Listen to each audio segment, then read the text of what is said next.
Fala galera aí, né, dos podcasts, do YouTube aí, de onde for você esteja nos ouvindo ou nos assistindo, tá? Nós estamos começando agora o nosso primeiro Homeworks Podcast, o nosso podcast que vai falar um pouquinho de filosofia, da sociedade. A gente vai ter vários temas aqui. Vamos falar sobre várias coisas e tentar trazer, né, um pouquinho da ciência, da filosofia, um pouquinho da sociologia, de vários autores que a gente possa conhecer e tentar trazer isso numa linguagem que seja mais acessível aí para as pessoas, tá? Meu nome é Leonardo, vocês podem chamar de Léo. Esse é o João Renato, que vai se apresentar também. Queria mandar um abraço e um salve aí para The Live Audiovisual aí, que está produzindo esse vídeo, esse podcast. O link deles vai estar aí na descrição, se você quiser contratá-los. A galera aí é profissional. Um salve aí para a Rádio 95 FM. E nós estamos falando diretamente da cidade grande, Nepomuceno, Minas Gerais. Tá? Bom, passo a bola para o João se apresentar também. João Renato, como é que você tá, meu caro? Ó, Léo, satisfação enorme estar aqui, né? Muita alegria tirar esse projeto do papel. Mandar um abraço para a galera aí também, tá aí ajudando a gente aí tirar essa ideia do papel. Meu nome é João Renato, né, professor de filosofia, né, então estou aqui para a gente poder conversar um pouco e aí, vamos explorando também, se quem tiver sugestão de tema pode mandar para a gente vai falar de tudo que a gente conseguir falar aqui, né, então essa nossa ideia tá presente aí, conversar com a galera também, né. Professor de filosofia modéstia, né? Professor de filosofia, de sociologia, de geografia, de história, e um monte de coisa. E de francês ainda. Não, o carro-chefe é filosofia, né? A gente tá no caminho, é com isso, né? Que trouxe a gente até aqui hoje. Show de bola. Bom, então, galera, a gente vai trocar uma ideia aqui, eu e o João, de uma forma bem descontraída, tá? Isso aqui é uma coisa muito nova. Interessante, né, João? Que a gente já estava tentando desengavetar esse projeto já tem um tempo, né, cara? Faz pelo menos uns 2 anos que a gente tem trocado ideias sobre isso, a gente tem falado, né, sobre fazer alguma coisa nossa, um projeto nosso, a gente tentou algumas coisas, fizemos uns cafés filosóficos, né, a gente precisa voltar também com essa ideia, mas agora é isso, né, tentar ter consistência nessa ação aí de a gente mandar ver nesse podcast aí, né, ter continuidade nessa ação nossa aí. E por falar nisso, João, ainda bem que a gente não desistiu dessa ideia, né, cara? Desistir, né, palavra difícil, né, e tão usado hoje em dia aí, né, mas ainda bem que a gente não desistiu, né, só adiamos o projeto um pouco, né, mas a desistência não pode fazer parte do vocabulário, né, não pelo menos de uma forma inconsciente, né, tem que estar presente no nosso vocabulário só de uma forma honesta e saudável. Sim, a gente deu uma palhinha, né, porque esse é um pouquinho do que a gente pretende falar com a galera hoje, não é verdade, João? Sim, a gente trouxe esse tema inicial aí hoje. Sim, é verdade. João, então vamos seguir aqui, né, na nossa pseudo-organização aqui, né? Vamos falar um pouquinho. Eu vou trazer a pergunta, tá? E a gente pode trocar uma ideia, pode ser? Uma organização desorganizada. Uma bagunça organizada, né? Então tá, João. João, e aí, cara? Por que fazer um podcast? Na sua visão, né? Na sua visão pessoal, profissional, qual que você acha a importância da gente fazer esse podcast? Por que fazer um podcast?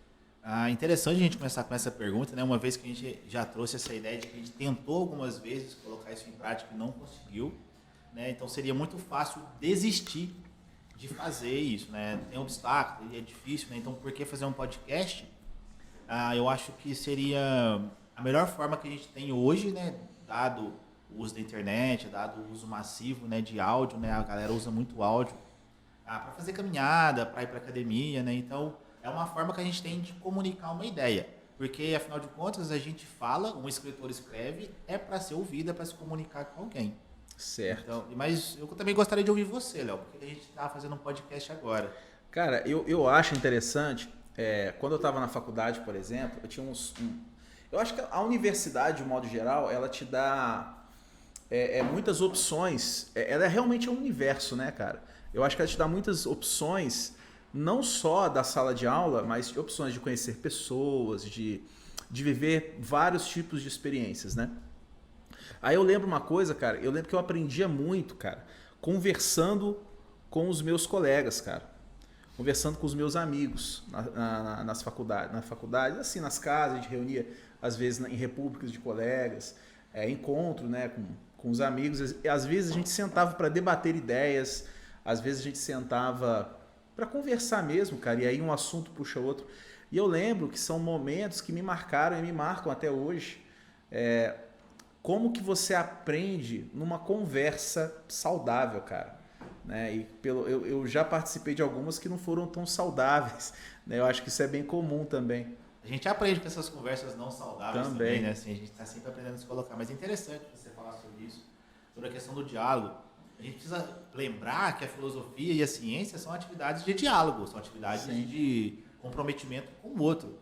Né? Em algum momento da história, a gente conseguiu enclausurar o pensamento, o que é estranho, né? A gente começa com uma atividade de diálogo, a gente começa com uma atividade de troca de informação, troca de ideia.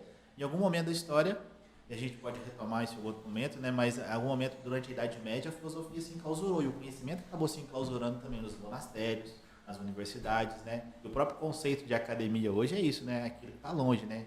Então, esse conhecimento ele precisa ser maior divulgado, ele precisa ser maior publicizado, digamos assim, né? Sim, cara, eu acho isso interessantíssimo. E como que a gente aprende num diálogo, né, João? Eu acho muito interessante, porque, teoricamente, né, eu acredito que a aula deveria ser um diálogo. Né? Acho que toda aula deveria ser um diálogo, né? Infelizmente, né, por questões das mais diversas, isso acaba sendo difícil.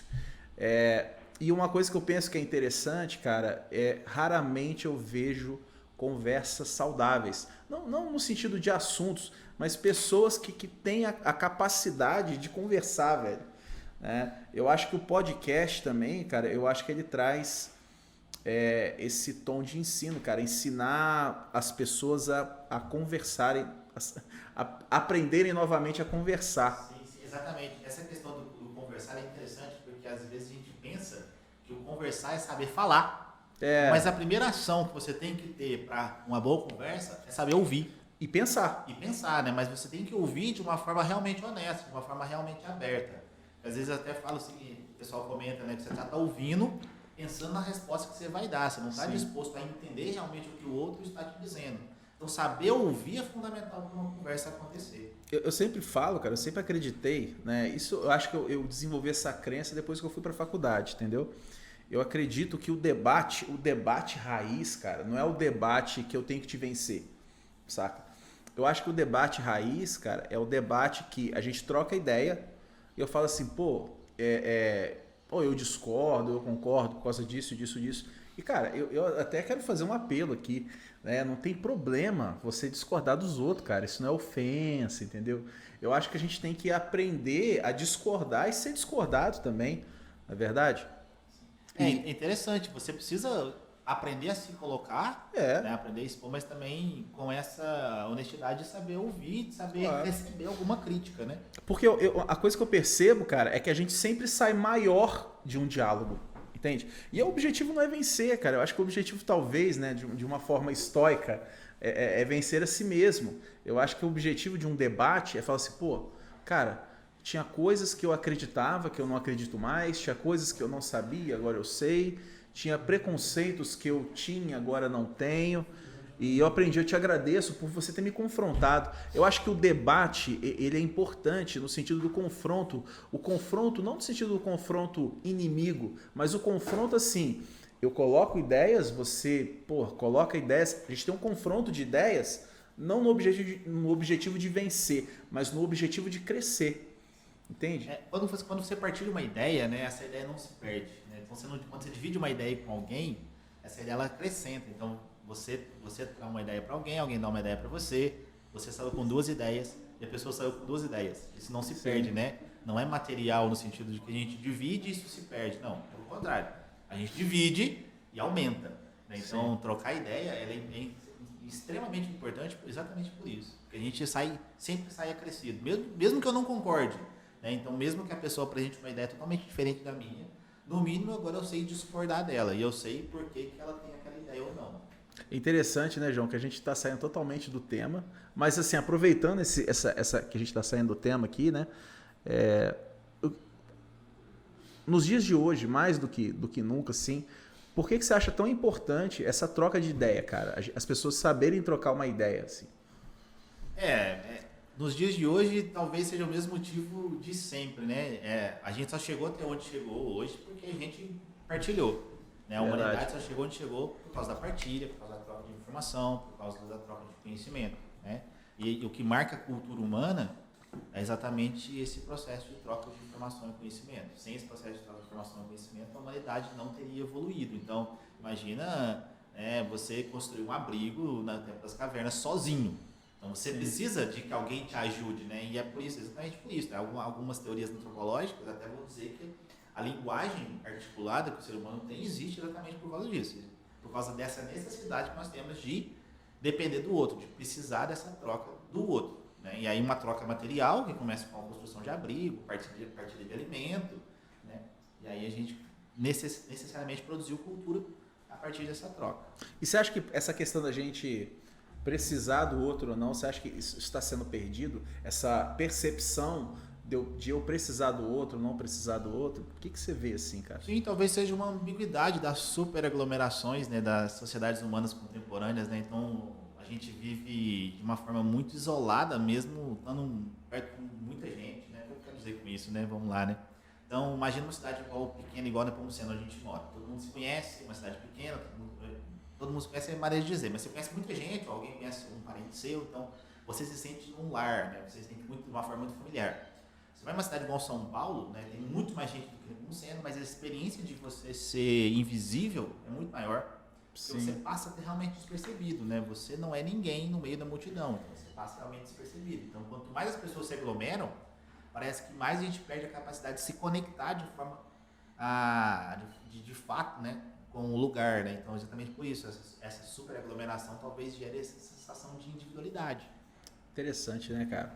Mas enfim, vamos tentar voltar aqui, João. Voltar. Mas antes de eu voltar, eu queria mandar um jabá aqui, se você me permite. À vontade. Bom, nós estamos aqui, você que é de Nepomuceno, né? Nepomuceno é uma cidade aí imensa no sul de Minas, tá? Nós vamos colocar algum localizador. A capital da metrópole do sul de Minas. Isso. É uma área, né? Uma cidade especializada aí na produção de café, tá ok? E se você que é um dos produtores de café, cafés especiais, quiserem se tornar nossos parceiros aí, as vagas estão limitadas. E, bom, nós estamos aqui atualmente nos estúdios Homeworks. A Homeworks hoje, João, ela é uma escola de ensino personalizado, tá? Localizada no centro de Nepomuceno. Nós trabalhamos aí com diversos serviços, né, como aulas de reforço, preparatório para concursos públicos, preparatório para Enem, reforço escolar, acompanhamento. Nós temos também psicopedagoga, uma excelente psicopedagoga de Carmo da Cachoeira. Meu sonho é trazer ela aqui nesse podcast. A gente vai entrevistá-la. Não é? Vamos trazê-la. Temos também agora um psicólogo de Boa Esperança que atende aqui na Homeworks. O objetivo dessa escola aqui em Nepomuceno é trazer um ensino personalizado e trazer também uma visão, trazer um serviço global da educação. Não só no sentido de aulas, mas no sentido de acompanhamento, de acolhimento e os serviços também que estão à margem da educação. Serviços como psicopedagoga, psicólogo, entre outros. Temos aulas de desenho, que agora está bombando o desenho, desde o evento que a gente fez aí. Né? O xadrez também já está começando a ter uma procura, aulas de xadrez. E então venha nos conhecer, vai ser um prazer. Então, Léo, vamos tentar voltar para o tema um pouquinho, né? Gostaria eu agora de fazer uma pergunta para você. A gente Show de bola. Voltar para o tema não desistir, então a gente perguntou a primeira questão, né? Por que fazer um podcast? Mas agora a gente tem que pensar, né? Por que não fazer um podcast, né? Exato. E é interessante, né? A questão, a gente tem até algumas perguntas aqui que eu acho que complementa essa sua pergunta, que é a gente não se sentir pronto para o desafio, medo do que vão pensar da gente. Uma coisa que eu acho interessante, que essa questão da gente ter medo do que o outro vai pensar, ela é uma questão primitiva, né? Porque nós, e a gente falando de individuação, né? De se sentir invisível, nós como seres comunitários, a gente se preocupa muito com o que o outro vai pensar, né? Por quê? Porque a gente quer fazer parte, né? Eu lembro quando eu era adolescente, me via muito essa sensação de querer me sentir parte de alguma coisa, querer se sentir parte de algo. Acredito que na questão da adolescência a gente tem esse rompimento, né, da criança, esse momento aí que é uma transição da criança para o adulto, né? E eu acho que o adolescente ele busque essa questão de querer se sentir parte de alguma coisa. Então, eu acho que essa questão do medo do que o outro vai pensar, Isso é muito importante. Uma coisa que eu penso, que eu acho interessante é assim, tem gente que fala, não, você não pode se preocupar com o que o outro pensa. Não é tanto por aí, porque o que o outro pensa é importante, né? Se eu estou em diálogo com você, é importante o que você pensa, certo? Então a gente tem que tentar extrair o lado bom, né? De forma que estou trocando ideia com uma pessoa, ou trocando ideia na frente dela, ou passando conteúdo, o que ela pensa é importante, tá? Mas mesmo assim, isso não pode ser um desmotivador para eu não produzir, para eu não expressar uma ideia, certo? Então, talvez eu acho que essa questão, respondendo a pergunta. Então, talvez haja um limite, né, nesse diálogo, né? De alguma forma, você precisa do outro para partilhar ideias, para partilhar conhecimento, mas você também precisa, de algum momento, ganhar essa independência. E aí o medo que os outros vão pensar talvez surja exatamente por causa disso. É uma necessidade de fazer parte de grupo, né? O ser humano necessita fazer parte desses grupos. Talvez aquela ideia do perfeccionismo, né? Não, se eu estou fazendo uma coisa, tem que sair perfeito. Então, a gente poderia colocar uma questão que é o seguinte, né? Ninguém faz tudo em alto nível o tempo todo. Sim. Né? Nenhum Questão da atleta performance, ganha todas as partidas, né? Ganha todas as corridas, né? Nem o Usain Bolt, ninguém, né? Tá na melhor forma física sempre, né? Então, há altos e baixos em qualquer carreira, né? Então, esperar que você vai estar em alto nível o tempo todo é absurdo, né? Ou esperar que você já está pronto para começar alguma coisa, né? E aí o desafio surge nesse sentido, né? Você começar mesmo sem estar pronto. Sim. Você começar mesmo sabendo que vai aprender durante a jornada, durante o caminho, né? Talvez seja isso que tenha atrasado um pouco aí o começo do nosso podcast. Talvez, é verdade. E eu acho uma coisa também, acho que isso leva ao tema nosso, essa segunda pergunta que você fez, né? Por que esse medo de começar, né? Por que a gente tem esse medo de começar alguma coisa? Eu acho que é aquela coisa do senso do merecimento, é aquela coisa do senso de, não, eu tenho que entregar, tem que ser perfeito, porque o outro vai pensar isso. E eu acho que, na verdade, cara, eu acho que é meio que pelo contrário. Eu acho que as pessoas, acho que não só hoje, mas desde sempre, elas mal dão conta das suas próprias vidas. Você entende? Então, assim, a gente pensa, às vezes acha que o outro tá pensando na gente o dia inteiro, quando o outro tá lá fazendo as coisas dele, lá, preocupado. E se tem uma fofoca, aí tem uma fofoca agora, daqui a pouco a fofoca é de outro, daqui a pouco a fofoca é de outro. Então, é a vida que segue, né, cara? Essa questão ela é interessante. Eu queria fazer fazer um exemplo de um filme, né? Eu não lembro o nome do filme agora, mas um pai, a mãe morreu e as crianças eles estão comprando uma casa. E aí eles acham uma casa que era um zoológico. E aí a menina fica doida para comprar a casa, porque o pai quer comprar aquela casa. A né? casa num zoológico. Era um zoológico, um antigo zoológico. O zoológico está fechado. Tô ligado. Aí ele decide comprar a casa. Aí alguém pergunta pra ele assim, por que você vai comprar essa casa, né? Por que você vai comprar esse zoológico? Aí ele fala assim, por que não? Né? Então quando você muda a pergunta, por que não comprar um zoológico? Né? Tá mudando a pergunta, mudando o sentido da pergunta. Se você quer um motivo para eu fazer, qual é o motivo que você tem para que eu não faça? Né? Existe um motivo para eu não fazer? Então essa pergunta, quando você muda a pergunta, né? Quando você fala por que não, você está perguntando, então me dê um motivo para que eu não faça. Eu quero fazer.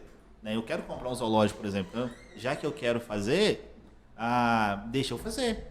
Se você não tem motivo para que eu não faça, eu vou fazer. Né? Às vezes nós mesmos colocamos motivos para a gente não fazer sem antes avaliar as possibilidades de fazer. Né? Então a desistência talvez surja exatamente nesse ponto, né? Nessa questão, né? Por que fazer? Sim. Uma coisa que eu até pensei aqui, cara, eu acho que é um tema para um próximo podcast, que eu achei interessante. Você falou a questão de mudar a pergunta. Eu acho que essa habilidade de fazer pergunta, eu acho que é uma coisa importantíssima. Né? Às vezes a gente tem aquela frase clichê, que são as perguntas que movem o mundo, não é? Talvez ela não seja tão errada, tão clichê assim, né? Talvez se a gente muda a nossa pergunta, se a gente altera a nossa pergunta, a gente altera a nossa motivação, né? Sim, é interessante fazer perguntas, é interessante fazer boas perguntas, né? Mas é interessante fazer más perguntas também. Por quê? Ou perguntas mal formuladas, né? Por quê? Porque quando você faz uma pergunta mal formulada, você também tem a chance de colocar ela à prova e melhorar a própria pergunta. Sim. E a gente tem que fazer perguntas porque, afinal de contas, o mundo não está pronto. Né? As coisas não estão prontas, as coisas estão em construção, o mundo está em construção, o conhecimento está em construção. Se a gente deixa de fazer perguntas, a gente deixa de construir coisas. Né? Então, uma ideia, ela sempre vai ser só uma ideia, até que você coloque ela em prática. Então, por que não colocar uma ideia em prática? Então, faça perguntas, faça mais perguntas, melhore as perguntas para que elas se tornem boas perguntas. Show de bola, cara. Bom, falamos bastante coisa dessa parte inicial. A vida em sociedade, eu achei interessante essa questão que você colocou aqui, né, cara? A vida em sociedade gera uma ansiedade e necessidade de comparação. É exatamente por causa desse medo que os outros vão pensar, que a gente estava comentando há pouco, né? Então, se abre o Instagram ou uma rede social qualquer, Exato. parece que todo mundo vai na praia todo dia, né? Existe, as pessoas postam, né, os melhores momentos das suas vidas, e é claro que isso é importante também, né? Porque isso pode motivar alguém a conquistar aquilo. Mas sempre quando a gente se coloca nesse lugar de comparação, a gente acaba perdendo um pouco, porque a gente não vê o que está por trás disso tudo, né? Talvez as redes sociais percam um pouco disso. Tem um professor de música, o Diego Randi, ele fala o seguinte, ele fala, não dá para comparar os seus bastidores com o palco, né? Então, às vezes, o cara está estudando música, que música é uma coisa difícil, demora algum tempo para aprender, né? Tocar um instrumento musical. Aí você vê o cara tocando no palco com uma facilidade, como foi isso, você não consegue ver o que está por trás daquilo, né? Que é o bastidor, que é todo o estudo que teve por trás. Aí você perde essa dimensão de processo, né? De tempo. Então, se você compara só o que aparece, só o resultado final, com todo o esforço que tem que fazer para chegar lá, você está na etapa do esforço e está comparando com alguém que já chegou, a sensação de frustração é maior. Então você tem que comparar, se for para comparar, você tem que comparar o processo seu com o processo de outra pessoa. Não dá para comparar o seu processo com o resultado final de outra pessoa. Sim, não faz nem sentido, né? Mas é o que a gente faz demais, né? Exatamente por isso, talvez por causa desse excesso imagético que a gente tem na sociedade hoje em dia, né? É um excesso de imagens. Então essas imagens, elas sempre, quase sempre, não posso falar sempre, mas quase sempre elas são do resultado final, né? Não tem todo o processo por trás, acaba sendo perdido. E ainda tem o processo dos filtros, né? Que a galera coloca filtro aqui, filtro ali. Tá todo, eu coloquei aqui, né? Tá todo mundo sempre na sua melhor versão. Exatamente. Quando você posta o melhor. Ninguém vai postar às vezes as pessoas postam também, né? Mas ninguém vai postar a imagem do sofrimento, do processo, né? Então, o que aparece quase sempre é essa imagem já pronta do sucesso. Sim. E assim, e é uma coisa que também traz aqui, né? O sofrimento, ele é muito importante. Eu acho que também a gente está vivendo uma fase assim que eu estava vendo um vídeo do Eslen Delagnore, acho que é o neurocientista, acho bem interessante o que ele fala. Ele falou isso, né? A gente está numa sociedade onde a galera não aguenta o tédio, não aguenta o sofrimento. O Pondé, eu estava vendo muito vídeo do Pondé esses dias, ele fala muito isso. Ele fala que a melhor fonte de conhecimento é a pessoa passar por experiências de sofrimento. Porque as experiências de sofrimento vão fazer com que essa pessoa aprenda.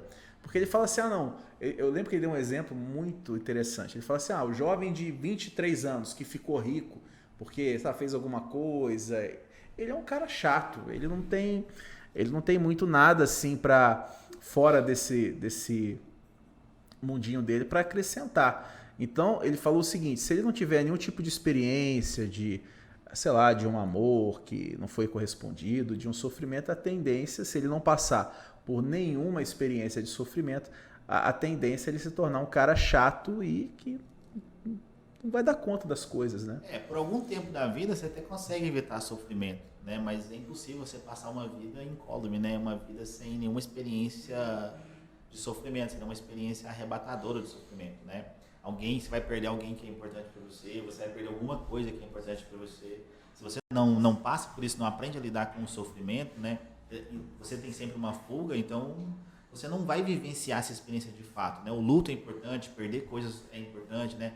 Ter tempo de tédio, onde você não está produzindo nada também é importante, porque ninguém consegue fazer nada em alto nível o tempo todo e ninguém consegue ser produtivo o tempo todo, né? Sim, sim. Então, aquele tempo também que você, entre aspas, jogando fora, não é um tempo perdido, né? É um tempo que você tem para pensar, um tempo que você tem para refletir sobre a sua vida. Na fila do banco, por exemplo, você vai fazer o quê? Vai jogar Free Fire? O que você vai fazer na fila do banco, né? Você pode usar o tempo para pensar, pode usar o tempo para conversar com alguém que está na fila, para trocar experiência com alguém. Né? Se você preenche esse tempo com atividades que são divertidas o tempo todo, parece que o mundo tem que ser divertido o tempo todo.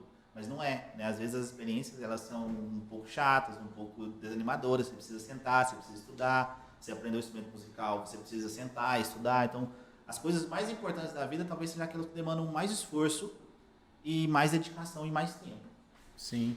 São coisas assim, por exemplo, como o trabalho, como o casamento, um relacionamento, são coisas que a gente sabe, não são as mil maravilhas o tempo todo, na verdade. Eu estava falando até essa questão do sofrimento, para retomar essa questão de mostrar a melhor versão de si mesmo, né? Então também isso cria uma ilusão de que a gente tem sempre que estar na melhor versão, mostrar a melhor versão, e é claro que isso também tem as suas cobranças no final, né?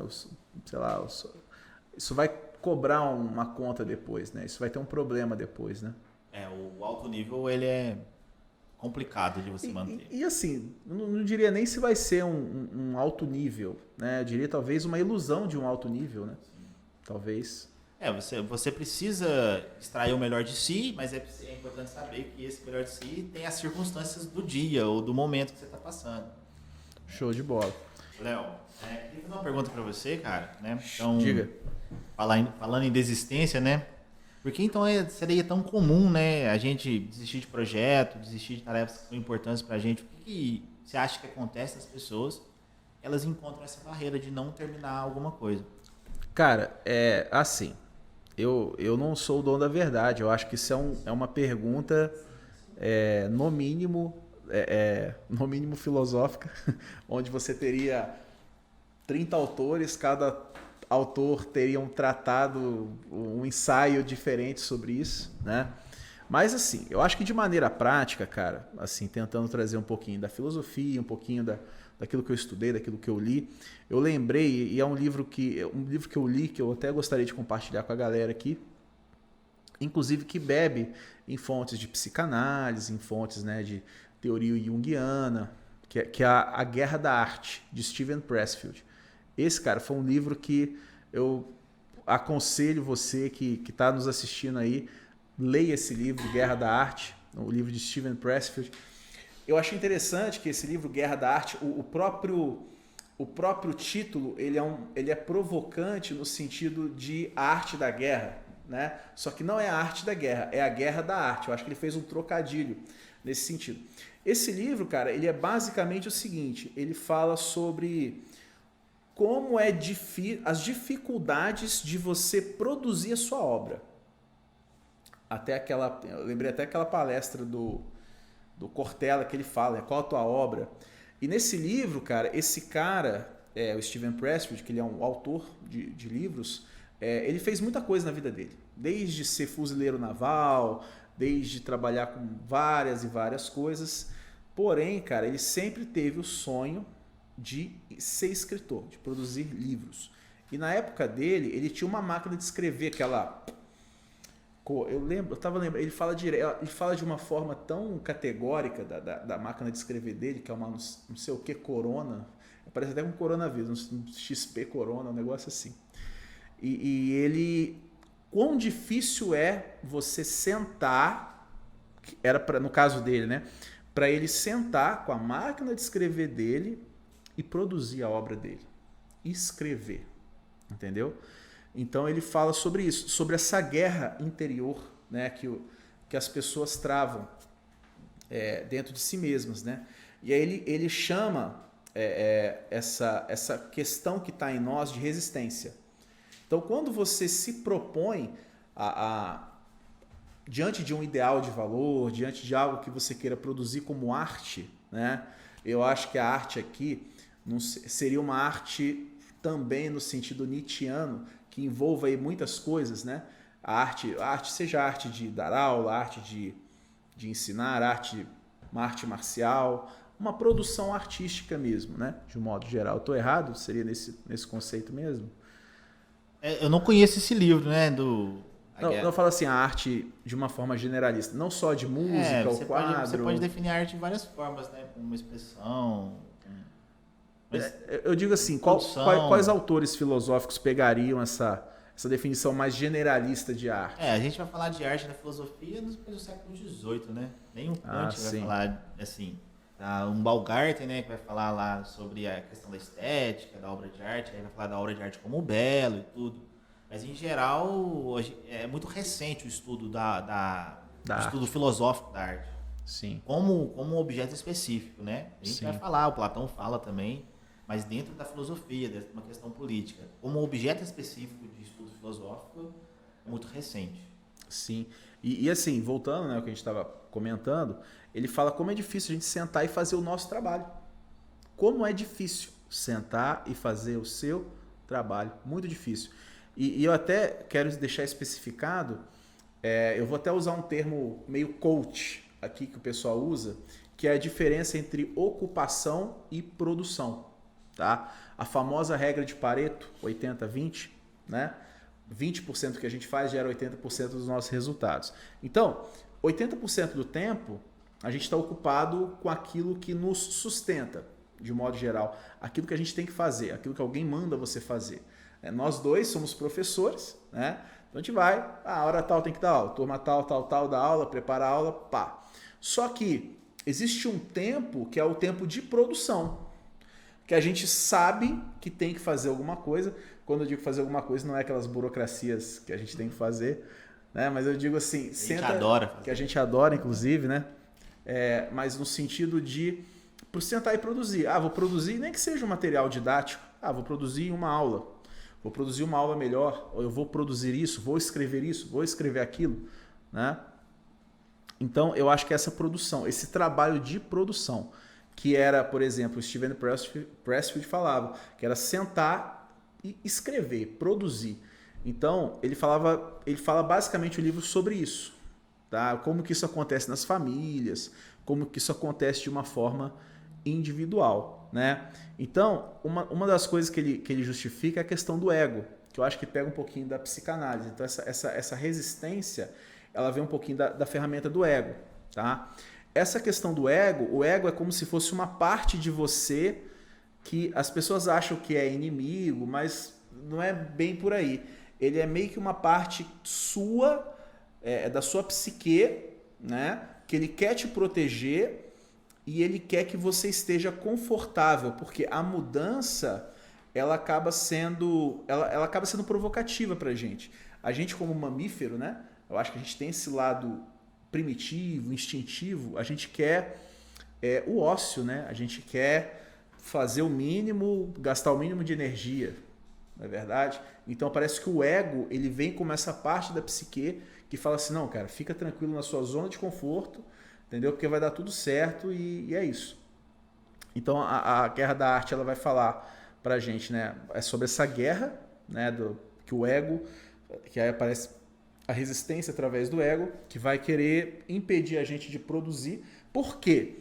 Aí tem vários motivos, e depois eu posso até falar alguma coisa, mas quero saber o que você gostaria de falar alguma coisa, senão fica só eu falando aqui também. Não, mas falou muito bem. Não, mas essa questão é realmente interessante. A gente meio que se sente impelido a produzir coisas, né, na sociedade atual. Então, é como uma necessidade de você, por participar de grupo e tudo e tal, a gente sente essa necessidade de produzir coisas. A gente poderia ter uma vida mais frugal, uma vida mais simples, né? Morando em lugares mais simples, mas a gente acaba querendo tudo aquilo que a cultura tem a nos oferecer. Sim. Né? Então, todo o conforto que a cultura tem a nos oferecer. Então, a gente quer produzir coisas para participar disso. E não tem outro jeito a não ser produzindo coisas. Né? A gente pensa, às vezes, só em coisas materiais. Só que a produção intelectual, ela também é uma produção. Né? Então, há essa diferença. Eu vi um professor falando o seguinte, né? Que quando o médico abre a agenda dele, ninguém espera que as consultas serão de graça, né? E quando um professor divulga que vai dar aulas, as pessoas querem que seja de graça, né? Espera que sejam de graça, né? O médico tem uma produção talvez mais material, a gente entende aquilo com uma importância maior. Só que o trabalho intelectual também é importante, né? A dificuldade que a gente tem às vezes também passa por isso, né? Passa por essa questão de... Às vezes você fica com vergonha de vender o seu produto, de vender a sua aula, alguém pergunta quanto que é a sua aula, você fica com medo de dar o valor. O médico nunca vai ter vergonha de falar o valor da consulta dele, né? Ele sente uma importância no trabalho, né? Então você precisa sentir a importância do seu próprio trabalho. Existe uma cultura, né? Do médico ser bem valorizado. Mas você individualmente, precisa sentir a importância do seu próprio trabalho, precisa sentir que o seu trabalho é importante, né? Você vai produzir mais, né? Então você vai encontrar essa dificuldade de produzir o trabalho intelectual, ele demanda tempo, mas você precisa sentir que ele é importante. Você, primeiramente, precisa sentir que ele é importante. Sim, eu acho interessante, né, cara, que o médico vai fazer uma consulta de 10 minutos e o professor vai dar uma aula de no mínimo 50, né? Sim. No mínimo. Sim. Com atenção, com foco, dedicação, cuidado, né? Muitas vezes querendo ouvir a opinião da pessoa. Sim, esperando, pelo menos, né? Fazendo perguntas, esperando que as pessoas respondam. Sim, sim, é verdade. Só para finalizar essa questão, dessa questão de ser comum a gente desistir, no final do livro, né, eu estou dando spoiler, então liga aí o alerta de spoiler. No final do livro, mais caminhando para o final, ele faz uma revelação do segredo de por que as pessoas desistem ou por que as pessoas elas têm esse medo, o que motiva a resistência, né? Ele pega um pouquinho ele bebe um pouquinho na fonte do budismo, né, que fala do medo, né? Então, assim, enquanto os cristãos falam que o amor ao dinheiro é a raiz de todos os males, no budismo existe uma das máximas, né, de algumas linhas que fala que o medo é a raiz, né? O medo que dá origem a todos os problemas que a gente tem. E, cara, esse cara, ele fala o seguinte, que o nosso maior medo, a gente tem o medo de dar errado, né? Só que ele fala que o nosso maior medo, que ele fala que é o chefão, né, de todos os medos, é o medo de dar certo. Por quê? Porque se der certo, todo o seu mundinho vai ser sacudido. E você vai ser obrigado a assumir uma postura que você não está acostumado. E você vai ter que... Você sente a necessidade de manter aquilo, né? Deu de certo. Manter, exato. Bem, você quer manter aquilo, você não quer perder. Uma vez que você chega em algum lugar, você não aceita voltar mais daquele lugar, né? Então, porque você vai ser obrigado a dar certo, né? Não, se deu certo, você fez bem, então você é obrigado isso te marca também, né? Se deu certo, te marca. Se deu errado, isso te marca também. É que quando der errado, você tem a chance... Talvez quando der errado de primeira, talvez seja melhor, porque você tem a chance de ir melhorando. Se você faz uma coisa muito bem feita logo de início, né? Então, você manter esse nível é muito difícil. É meio que aquela coisa do chamado do herói, né? Eu não quero ter a chance de ser o único que pode resolver o problema. Sim. Mas às vezes, né, a gente se sente impelido a isso, e se você faz aquilo bem feito, você vai ser impelido a isso. Talvez por uma questão ética, moral e cultural, né? As pessoas também vão te pressionar. Pô, você cantou bem, então você tem que cantar pro resto da vida. São muitas ideias, né, Léo? Muitas ideias. Flui muito a conversa. Show de bola. Bom, pra gente finalizar aqui, né, eu queria fazer uma última pergunta aí pra você, meu irmão. Dentro do que a gente trocou ideia aqui, né?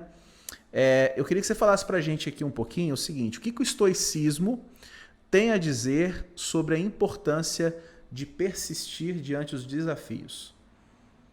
É difícil resumir, né, o estoicismo, uma corrente filosófica antiga aí, né, da época do helenismo, mas de uma forma geral, e por incrível que pareça, é muito retomado hoje em dia. Você falou de coach no começo, tem muitas pessoas que usam, né, as ideias estoicas, né, para justificar alguma ideia de coach. Hoje em dia é muito comum, né? Não sou contra, né, mas de alguma forma precisa explorar um pouco melhor a ideia filosófica disso. Mas vou resumir, né, porque a gente pode explorar isso em outro podcast de forma mais profunda. Uma das ideias do estoicismo é a busca pela tranquilidade da alma. A gente chamaria de paz de espírito, uma alma imperturbável. E aí, a grande sacada é você saber separar as coisas que estão sob o seu controle das coisas que não estão sob o seu controle. De onde vem o sofrimento? Da falta de controle. Se as coisas não estão sob o seu controle, você não deve sofrer com elas. Afinal de contas, não estão sob o seu controle e você nada pode fazer para mudar. Eu queria sair, mas choveu. Você não controla a chuva, vai sofrer por isso. Segunda ideia, né? As coisas que estão sob o seu controle. As coisas que estão sob o seu controle, você também não deve sofrer. Porque se estão sob o seu controle, vai lá e faça. Sim. Então, não sofra nem por aquilo que não está sob o seu controle, não sofra por aquilo que está sob o seu controle. Afinal de contas, ou você pode fazer e faz, ou não pode fazer e não tem problema. Entenda e aceite. Sim. Acho interessante estar vendo uma frase do livro do do Marco Aurélio, né, que é o Meditações do Marco Aurélio, Imperador Romano. Assista o filme Gladiador, que tem muita coisa mentirosa lá, mas representa de maneira interessante a figura dele, né? Eu achei interessante que ele, se não me engano, cara, não sei se foi o Marco Aurélio, se foi o Sêneca, que ele fala assim, uma frase dele que é assim: não faz sentido você sofrer por antecipação, não é? O sofrimento talvez seja uma antecipação Exato. de um evento futuro. Exato. Uma vez que o evento é futuro, não faz sentido. não faz sentido nenhum, né? Então esse sofrer por antecipação não faz sentido nenhum. Nenhum. Só que a gente sofre a si mesmo, né? A própria ideia de sofrimento talvez não faça sentido nesse contexto. Nesse contexto, né? Então, sofrer por uma coisa que não aconteceu é a mesma coisa ter esperança por algo que pode acontecer ou não. É o outro lado da moeda, né? Sim. Show de bola. Spinoza, nos próximos podcasts. E assim, você acha que o estoicismo traz alguma coisa assim pra galerinha que tá em casa nos ouvindo, João? De uma maneira um pouco prática, assim, talvez. Como que o estoicismo pode ajudar essa pessoa a passar um problema que ela esteja passando, vencer uma dificuldade? O que você diria? O que você falaria para essa pessoa? Assim, dar conselhos é sempre muito complicado, né? Dar conselhos para a vida de alguém. Mas... Por isso que eu joguei a bola para você. Valeu. Mas assim, de uma forma geral, né? Eu sugeriria que todo mundo lesse um pouco, né, do estoicismo, na fonte mesmo, né? Sei lá, você pode começar sobre a brevidade da vida, é um livro pequeno, do Sêneca, né, onde ali ele vai tratar da questão do tempo. A gente acha que às vezes a gente não tem tempo para fazer as coisas, a nossa vida passa muito rápido, e aí ele vai dizer que a nossa vida só passa rápido porque a gente faz coisas sem sentido. E aí quando chega no final da vida, você vai perceber que toda a sua vida não tem sentido, porque você não fez aquilo que você queria fazer, você acumulou um monte de coisa sem sentido durante a vida. Você agiu de forma automática, então um tempo passou e você não produziu nada. De fato, tem a ver com você, né? Talvez o melhor conselho que eu possa dar para as pessoas que pensem, né, nessa questão seja se aventurar na leitura do estoicismo, né? Começando talvez por aí pelo Sêneca, sobre a brevidade da vida, ou talvez o livro Meditações do Marco Aurélio, que também é uma excelente entrada na filosofia estoica. Eu acho interessante que o estoicismo ele faz um convite à pessoa se conhecer a si mesmo. O que você diria para uma pessoa que quer se conhecer? Como que ela pode fazer isso, cara? Na verdade, essa é a tarefa da filosofia como um todo, né? Sócrates já falava sobre isso, né?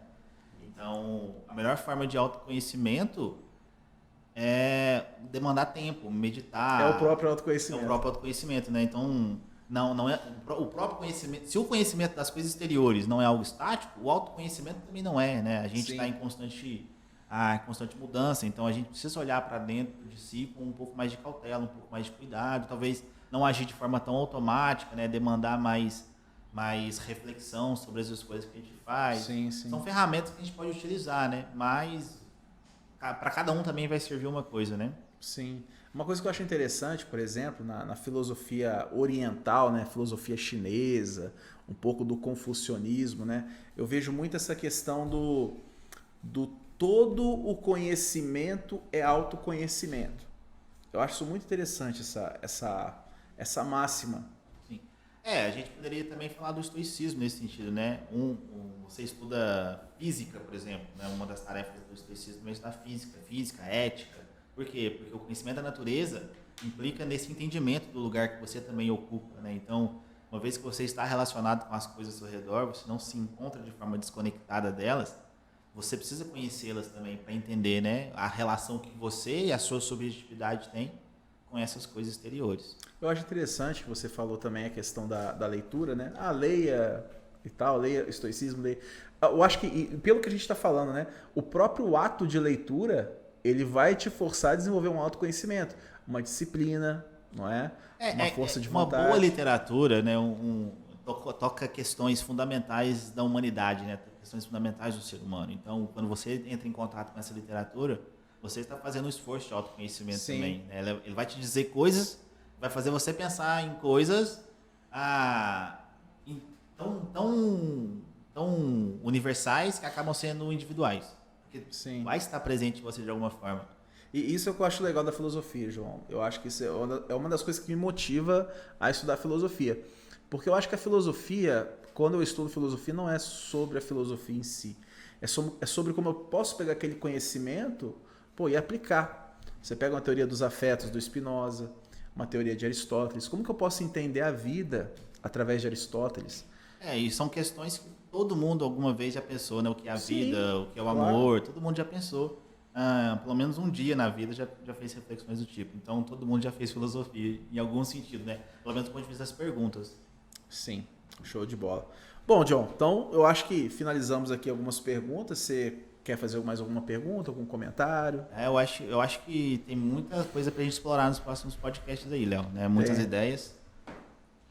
E a gente pode abranger nos próximos podcasts, né? Deixar um pouquinho de apresentação também hoje, né? Do que a gente vai falar, né? Show de bola. É só o começo, né, John? É só o começo. Temos um desafio aqui. Tomara que a gente não desista. Não desistiremos. Não desista. Não desista. Eu tô falando pra você e você falando pra mim, né? Não desista, não desista. É verdade, queria deixar mais um jabá aqui com a galera, né? Falando mais uma vez da Homeworks, você que está chegando aí por agora. Escola de ensino personalizada aqui em Nepomuceno, aulas de reforço, preparatório para concursos, psicopedagoga, psicólogo, que vai trabalhar a aprendizagem, o psicopedagogo. O psicólogo vai trabalhar a parte da mente, né? A parte de terapias, né?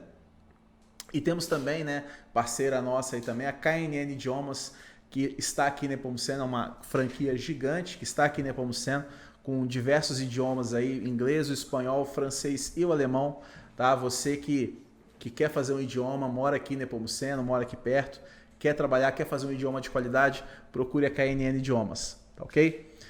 Bom, John, então é isso. É isso. Não desista. Não desista. Nos vemos na próxima semana. Na verdade, eu acho assim, né? Desista daquilo que não te faz bem, né? Mas eu acho que, assim, um recado que eu queria deixar, não desista das coisas por nada. Sim. Tem coisas que a gente vai ter que deixar pra lá, né? Tem. Mas... Eu acho que a gente tem que desistir daquilo que talvez não seja moralmente aceitável, né? Então é isso, Léo. A gente se vê na próxima semana. Estaremos aqui de novo, sem desistência. Tamo junto, galera.